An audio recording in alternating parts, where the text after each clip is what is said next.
Ce coup de bulldozer du ministre de l'Administration territoriale et de la décentralisation représentant le Premier ministre lance officiellement le début des travaux de construction des infrastructures du 11 décembre 2017 à Gawa. La cité du Bafougui va faire peau neuve.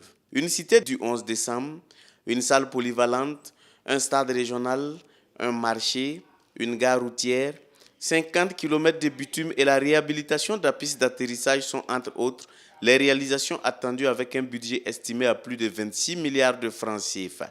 Il y a des investissements divers qui vont métamorphoser cette ville-là, qui vont permettre donc à cette région d'avoir des structures économiques importantes et qui vont permettre d'avoir une ville qui va constituer un pôle de développement pour la région du Sud-Ouest. En marge du lancement des travaux, le ministre en charge de l'administration territoriale s'est entretenu avec les forces vives de la région à l'ENEP de Gawa.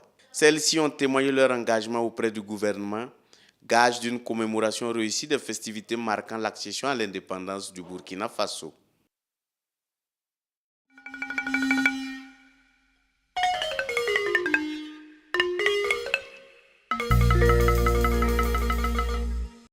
Le ministre de la Défense et des Anciens Combattants Jean-Claude Bouda a séjourné du 7 au 8 avril 2017 dans le Soum. Des unités combattantes des forces armées nationales positionnées au nord à la frontière malienne engagées dans la lutte contre le terrorisme ont partagé leurs préoccupations avec le ministre de la Défense et des Anciens Combattants. Cette visite de terrain a permis au ministre en charge de la Défense de toucher du doigt les conditions de travail de ces hommes engagés dans l'opération Panga. Il leur a prodigué des conseils. Apporter le soutien et tout l'encouragement du gouvernement avec à sa tête le président du Faso. Nous avons pu aussi nous rendre compte que les hommes qui sont déployés ici, contrairement à tout ce qui se raconte, c'est des hommes déterminés. C'est des hommes véritablement engagés pour défendre la patrie, malgré vraiment l'adversité qui est réelle sur le terrain. Cette visite a visiblement galvanisé la troupe qui attend aussi un appui conséquent en logistique.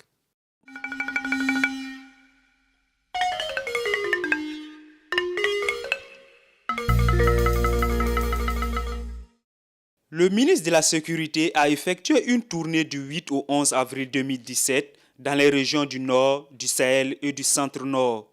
Il s'agissait pour Simon Compaoré de toucher du doigt les réalités que vivent les forces de défense et de sécurité dans ces localités. Des localités où il a pu noter une parfaite collaboration entre les forces de sécurité et les populations. Le ministre d'État a félicité et encouragé les forces en présence sur le terrain et recommandé que les patrouilles soient multipliées. Les gestes qui ont été faits tout à l'heure pour permettre effectivement aux gens de ne pas être sur place, de pouvoir faire les patrouilles. Et cela à notre demande pour sécuriser et les populations et les enseignants et les fonctionnaires. Pour les forces de sécurité, la visite du ministre a permis de réconforter le moral des troupes afin qu'elles soient plus opérationnelles sur le terrain.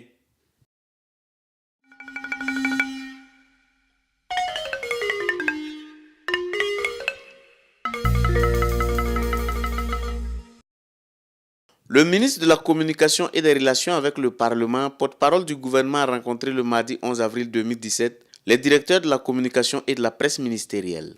L'objectif est de permettre au DCPM d'énumérer les difficultés qu'il rencontre afin d'apporter des solutions pour mieux communiquer sur les actions du gouvernement. Je pense qu'il était important pour nous de rencontrer des acteurs essentiels dans la communication gouvernementale, de discuter avec eux de la vision que nous mettons en œuvre et surtout d'harmoniser un peu notre action afin qu'au bénéfice des populations, il soit porté l'information la plus juste. Et nous allons travailler à ce que, effectivement, nous DCPM soit le cœur de la communication au niveau de notre gouvernement. Les problèmes des factures impayées que rencontrent les médias des services publics que sont Citoya et la RTB ont également été évoqués en présence de leurs directeurs généraux. Le ministre a souligné l'engagement du gouvernement à solder ses factures impayées. Nous avons discuté pour trouver le juste milieu afin de garantir l'équilibre financier de ces entreprises-là qui ont obligation de recettes, qui se prennent en charge, mais également pouvoir accompagner le gouvernement dans son action, même si effectivement il y a cette rigueur dans la mise en œuvre financière. Lors de cette rencontre, le ministre a instruit les DCPM à collaborer efficacement avec le service d'information du gouvernement pour une meilleure communication sur les actions des départements ministériels.